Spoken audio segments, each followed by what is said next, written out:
تمہارے پاس دال ہے، سالن ہے، گریوی ہے، اور اس کے بعد تم نے کھڑے ہو کر کھانے کا چکر شروع کر دیا۔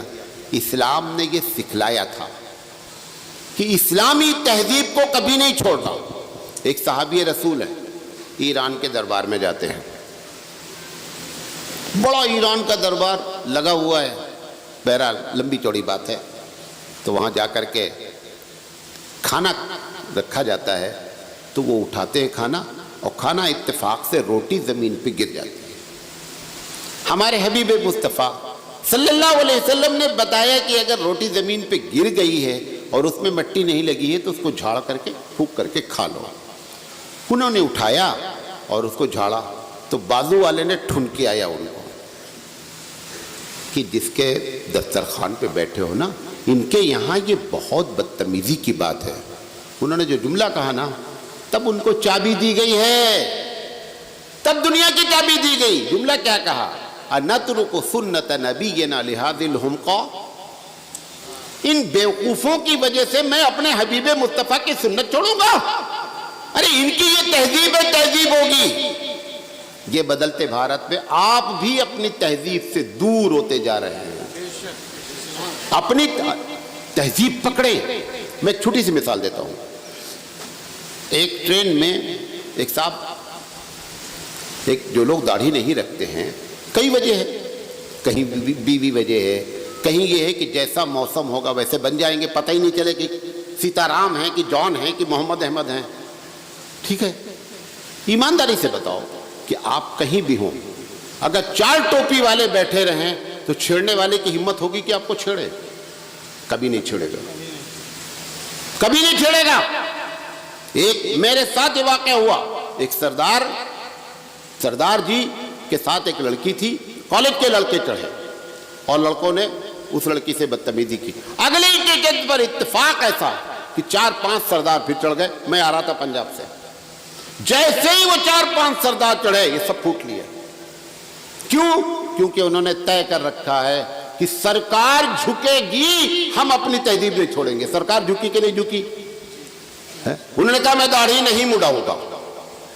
سرکار نہیں، پوری دنیا جھکی کہ نہیں جھکی؟ پوری دنیا جھکی۔ انہوں نے کہا ہم پگڑے نہیں اتاریں گے، جھکی نہیں جھکی؟ سردار جی کو ہیلمٹ کی ضرورت نہیں ہے۔ آپ نے کیا کہا؟ چلتا ہے، چلتا ہے، چلاؤ۔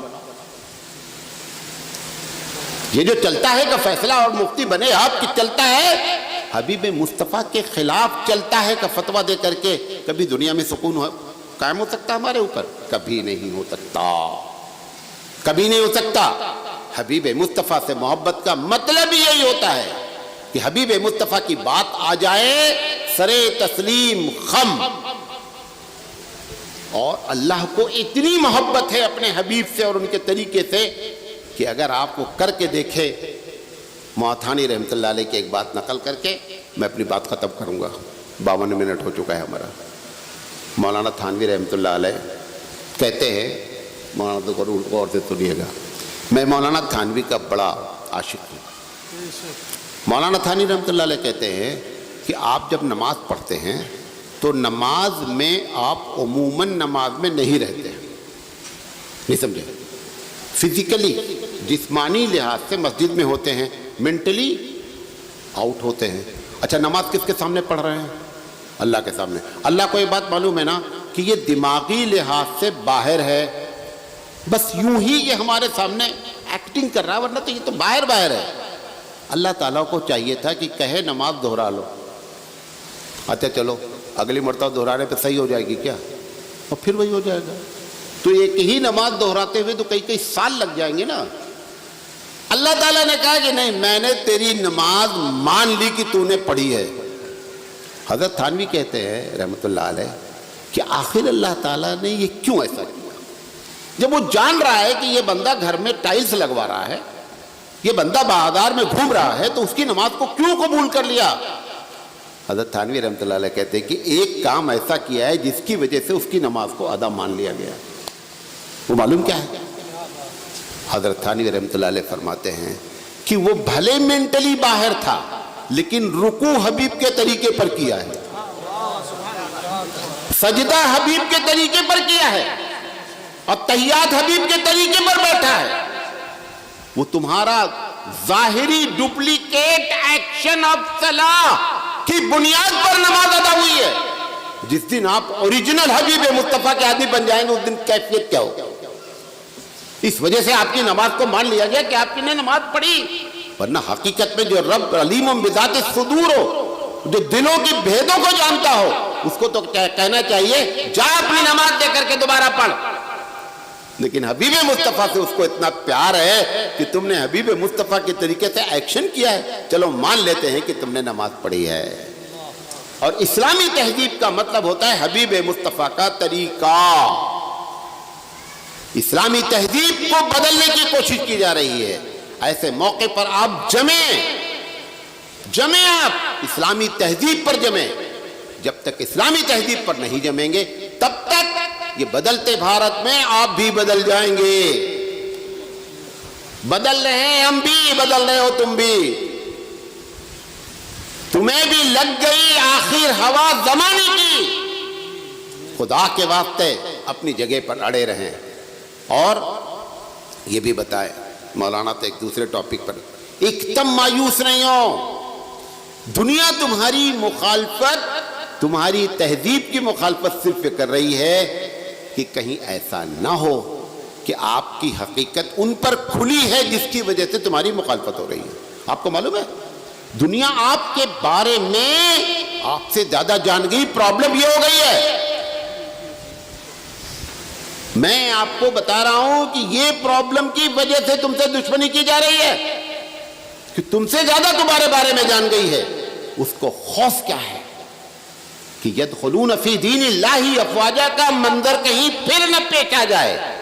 اس کو روکنے کے لیے یہ سارا نظام، سارا سسٹم، سب کچھ کام کر رہا ہے. ایسے موقع پر اپنی جو عصبیت اسلام ہے، اسلامی تہذیب ہے، اس کو بدلنے کے بجائے کیسے کیسے بدل رہی ہے. ابھی آپ دیکھیں عید کے دن ہم بچی کو لے کپڑا لینے گئے، جو بھی کپڑا لے رہے ہیں کہہ رہے اس میں آستین نہیں ہے. آپ نے کیا کیا؟ کمپرمائز کر لیا. چلو یار عید کا موقع ہے، نہیں کرے کمپرمائز. تم اگر طے کر لیتے مجھے آستین والا چاہیے تو کمپنی والی مجبور ہو جاتے کہ اگلی عید میں آستین والا بھیجا جاتا. آپ نے کمپرمائز کیا. اس کمپرمائز کا نتیجہ نکلا کہ وہ بغیر آستین کی جمپر فیشن میں آئی. ہماری بچی کے ساتھ حجاب کا مسئلہ آیا کرناٹک میں. ہماری بچی نے کہا کہ میں حجاب کے بغیر نہیں جاؤں گی. انہوں نے کہا میں ایگزام میں نہیں بٹھا لوں گا. کہا نہ بٹھا لیا. آپ کیا کرتے؟ نہیں ایگزام کا معاملہ ہے، بچی کے فیوچر کا مسئلہ ہے، تھوڑا موڑا. یہ ایسے کر کر کے سردار جی سے سیکھو کہ جو اپنی تہذیب پر اڑا اور دنیا کو کیا کر دیا؟ سرنڈر کرا دیا. آپ اپنی تہذیب سے بچلے اور دنیا نے آپ کو سرنڈر کرا دیا. یہ باتیں آپ سے کرنا چاہتے تھے. اللہ تعالیٰ سے دعا ہے کہ اللہ تعالیٰ کہنے سے زیادہ عمل کرنے کی توفیق عطا فرمائے. وآخر دعوانا ان الحمدللہ رب العالمین. دعا کر لیتے ہیں. بسم اللہ الرحمن الرحیم. سبحانک اللہم وبحمدک وتبارک اسمک وتعالی جدک ولا الہ غیرک. اللہم انت السلام ومنک السلام. تبارک یا ذا الجلال والاکرام. پروردگار عالم جو لوگ اس طرح کے پروگرام کر رہے ہیں اللہ اس میں خلوص عطا فرما اور اس کا بدلہ قیامت میں عطا فرما. اے اللہ نصیحت کا ایک ذریعہ بنا. پروردگار عالم جو باتیں کہی گئی اس پر عمل کرنے کی توفیق عطا فرما. کوئی بات غلط نکل گئی ہے تو اس کو معاف فرما. اے اللہ اس محفل میں جو لوگ بیٹھے ہیں پریشان ہیں ان کو پریشانیوں سے نجات دے. کوئی مقروض ہے تو قرض سے چھٹکارا عطا فرما. کسی بہن بیٹی کے مسائل ہیں، شادیاں نہیں ہو رہی ہیں، اللہ ان کی غیب سے مدد فرمائیے، غیب سے رشتے عطا فرمائیے. کوئی اگر بیمار ہے تو صحت تامہ کاملہ عاجلہ عطا فرمائیے. کوئی گھریلو مسائل میں الجھا ہوا ہے رب ذوالجلال اس کو گھریلو مسائل سے نجات دیجیے. اب مدارس کی، مساجد کی، خانقاہوں کی حفاظت فرمائیے. ربنا اغفر لنا ذنوبنا وثبت اقدامنا وانصرنا علی القوم الکافرین برحمتک.